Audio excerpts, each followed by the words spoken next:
Қайырлы күн балалар. Бүгінгі біздің өткен сабағымыз тесттерді шешу тәсілі. Қарап отырсаңыз, бұл жерде қаралармен жеңіске жету керек.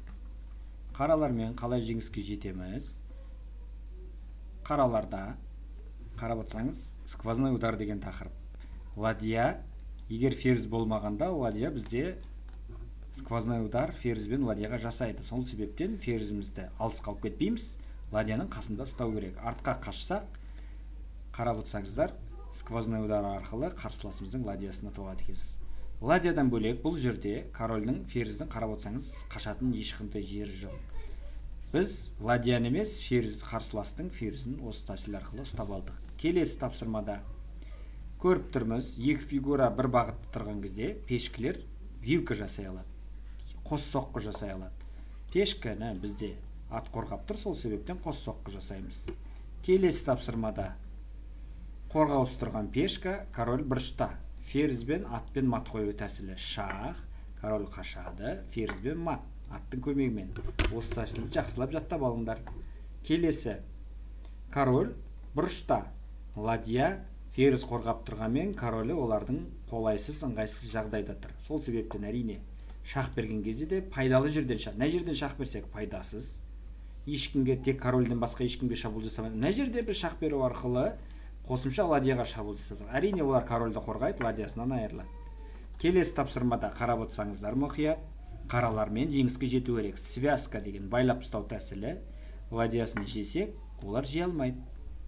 Көрдіңіздер ме? Келесі тапсырмада мұқият, ферзьмен ладья шабуыл жасап тұр. Бір ферзьге екі шабуыл, ат кедергі жасап тұр.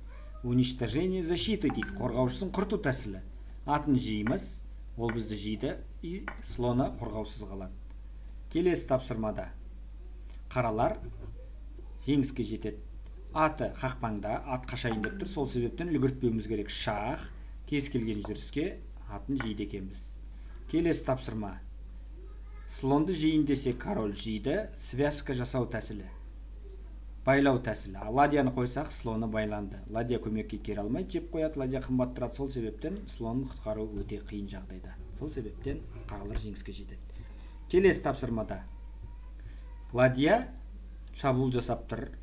Оған көмекші ферзь бар. Қаралар бізде қиын жағдайда тұр. Қаралар қазір бізді жеңіске женейін деп тұр. Сол себептен батарея тәсілін құрамыз. Екеуін бір бағытта қоямыз. Шах, король қашады, и ферзьбен көріп тұрғандағыздай жеп мат қоямыз. Ладья әрқашан оған көмектеседі. Келесі тапсырмада қаралармен жеңіске жетуіміз керек. Ферзь мат қояйын десе ладья кедергі, оның ферзі пешкісі байланып тұр. Сол себептен ойланбастан атын жейміз. Пешкімен жей алмайды, ферзден айырылады. Ладьямен жесе мат алады. Сол себептен екі пешкімен де ладьямен де жей алмайды екен. Біз қаралармен фигура атып алдық. Келесі тапсырмамыз. Ладьяны жейін десек, екі шабуылмен екі қорғаныс, сондықтан бір қорғанысын шеттетуіміз керек. Сол себептен шах береміз. Ладьямен жапса мат алады. Былайынан қарап атсаң, шах жейді, қашады, мат. Сондықтан олар не істейді? Корольмен қашады, жабуға болмайды. Сол себептен жай жей саламыз. Бізде бір көмекшісін шеттеттік. Сол себепті шах арқылы қарсыласымыздың ладьясын ұтып алдық. Келесі тапсырмада связка деген тақырып, сондықтан ойланбастан слон жейміз. Олар жей алмайды, байланып тұр. Келесі тапсырмада ферзьді көріп тұрмын, атын жейтін. Бірақ пешкімен мен пешкін жеген кезде оларға уақыт жоқ жейтін. Пешкі шабуыл жасады слонына. Енді қарап отырсаңыздар, пешкі слонға шабуыл, ферзь атқа шабуыл жасап тұр. Не істеу керек? Құтқару мүмкін емес. Слон қашса атын жейсін, ат қашса слонын жейсін. Қайсысын жесе де біреуінен айырылады. Бұны қос шабуыл деп атайды. Жолын ашу арқылы. Келесі тапсырмада мұқият қарасаңыздар, қаралармен жеңіске жету керек. Біздің ладьямыз шабуылда атты алдыға жүретін болсақ, біздің ладьямыз дейді, бізде оны жейміз. Бірақ бізге ешқандай пайда алып келмейді. Сол себептен қаралармен сквозной удар дейді, бір жолда тұрған фигураға шабуыл жасаймыз. Оны білесіздер. Енді ладьяны біздің ферзіміз керемет қорғап тұр. Кез келген жерге қашқанда слонын жейіп жібереміз. Бір фигураны ұтып алдық. Сквозной удар тәсілін қолдану арқылы. Келесі тапсырмада атына шабуыл ферзь қорғап тұр. Мұқият қарасаңдар, аттың ешқандай жүретін жері жоқ екен. Барлығы кедергі жасалып тұр. Жүретін жолы жоқ. Сол себептен жай көмекші шақырамыз, ат ұсталды. Өйткені слонға көмектесеміз. Аттың қашатын жері жоқ. Келесі тапсырмада мұқият қараймыз. Қалай жеңіске жетуге болады ақтармен. Екі фигура, ат керемет вилка жасайтын фигура, қос шабуыл атпен алдыға жүретін болсақ, екі фигураны құтқару мүмкін емес. Келесі тапсырмада қарап отырсаңыздар, қаралармен жеңіске жету керек. Көзге бірден түсіп тұр, слон байлап тұр. Қарсыласымыздың атын ат қозғала алмайды, слоннан айырылады. Сол себептен связка байлау тәсілі болған кезде оған шабуыл жасаймыз. Келесі тапсырмада мұқият қараймыз. Қалай жеңіске жетуге болады. Қарап отырсақ, ақтармен байлау тәсілі, ферзь қорғап тұр. Сол себептен ферзін қорықпай жейміз. Оларда біздің ферзіміз жейді, бірақ олардың ладьясы қорғаусыз қалды. Король қашады, слонын тағы жейміз. Қарап отырсаңыздар, таза ладья артық қалды. Басқаша ұту мүмкін емес. Келесі тапсырмада мұқият қараймыз. Екеуі бір жолда тұр, екі шабуыл связка, сол себептен аттан қорықпай шақ береміз. Вилка, тройной удар, үш фигурасына шабуыл жасадық. Король қашса ферзінен айырылады, сол себептен жейді, бірақ біз качество ұтып аламыз. Качество деген, оны білесіздер, үш пешканың құнымен тең фигураны, 5 құнымен тең фигураны ұтып алдық. Ладья слоннан жеңіл фигуралардан қарағанда әлде қайда күштірек. Ладья 5 тұрса, слонмен ат 3 тұрады. Біз қарсыласымыздың качествосын ұтып алдық. Келесі тапсырмада мұқият қараймыз. Ақтармен қалай жеңіске жетуге болады. Шабуыл жасаймын, қорғап тұр, о жақтан пайда жоқ. Связка пайдасы бар. Жеймін, олар жей алмайды, ферзден айырылады. Таза жеңіс. Келесі тапсырмада мұқият қараймыз. Қалай жеңіске жетуге болады. Қаралар бастайды. Король қиын жағдайда тұр. Бірінші жол слабый, әлсіз. Сол себептен ойланбастан шақ берем. Корольдің қашатын жері жоқ. Король ладьямызды ферзь қорғап тұр. Кез келген жүріске ферзін қорғаусыз қалады екен. Келесі тапсырмада мұқият қараймыз, жеңіске жетеміз. Қаралармен. Король қозғала алмайтын бағыт.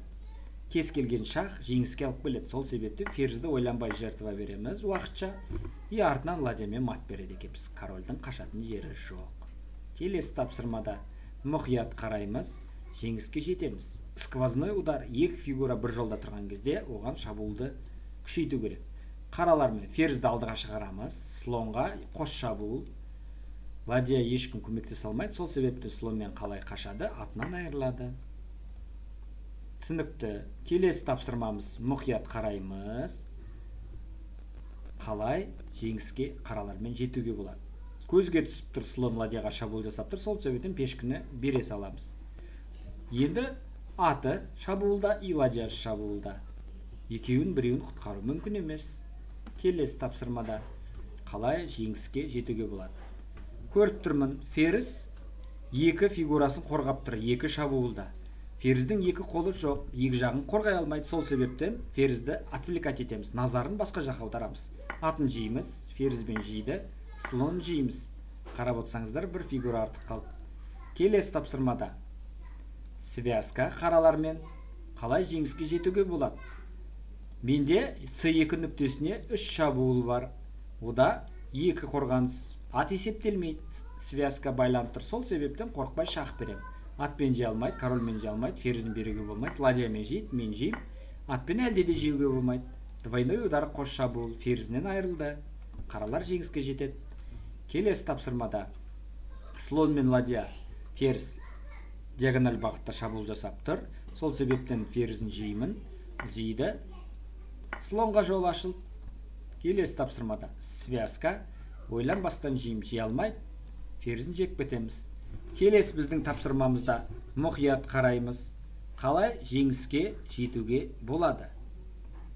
Кімдер бастайды екен бұл жерде? Мұқият қараймыз. Қалай жеңіске жетуге болады.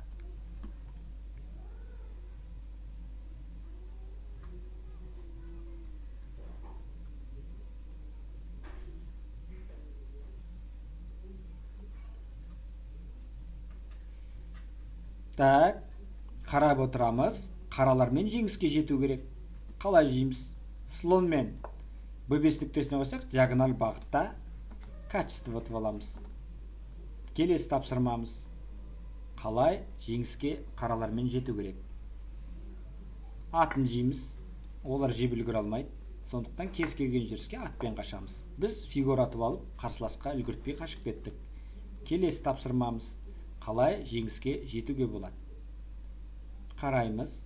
Жеңістің жолын іздейміз. Қаралармен қалай жеңіске жетеміз? Пешкін алдыға жүреміз. Слоны қорғаусыз қалды. Келесі тапсырмада жеңіске жетуіміз керек. Қалай жеңіске жетеміз? Ақтармен.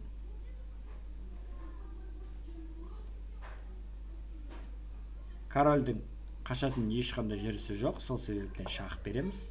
Король құтқара алмайды, кез келген жүріске мат алады. Қараймыз мұқият, жеңіске жетеміз. Қаралармен, ақтармен, қаралармен жүрісімен жеңіске жету тәсілі. Жейміз, қорғаушысын құртамыз, одан кейін слонын жеп қоямыз. Келесі тапсырма. Қалай жеңіске жетеміз? Мұқият қараймыз.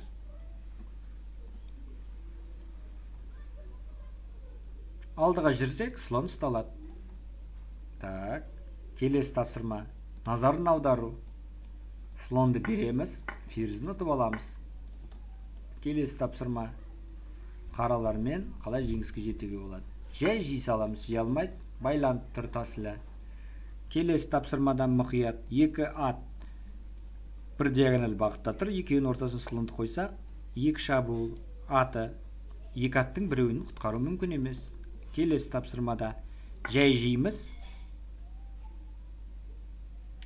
Келесі тапсырмада бұлай емес, слон жейміз бірінші. Ладья қашат, атын жейміз. Шабуыл, матқа, жан жақтан шабуыл, құтқарылу мүмкін емес. Келесі тапсырмада шах береміз, жол ашылды, ферзін ұтып аламыз. Мұқият қараймыз, қандай шабуыл ұйымдастыруға болады. Ақтармен жеңіске жету керек. Связка. Слонмен үшінші шабуылды күшейтеміз. Атын құтқару мүмкін емес. Келесі тапсырмада мұқият қараймыз, қалай жеңіске жетуге болады. Ақтармен ладьямыз шабуылда шах береміз, король қашат, атын жей саламыз. Екі ладья, бір ат ферзден күштірек. Келесі тапсырмамыз. Мұқият қараймыз, қалай жеңіске жету керек. Байланып тұр. Қалай жеңіске жету керек? Қаралармен.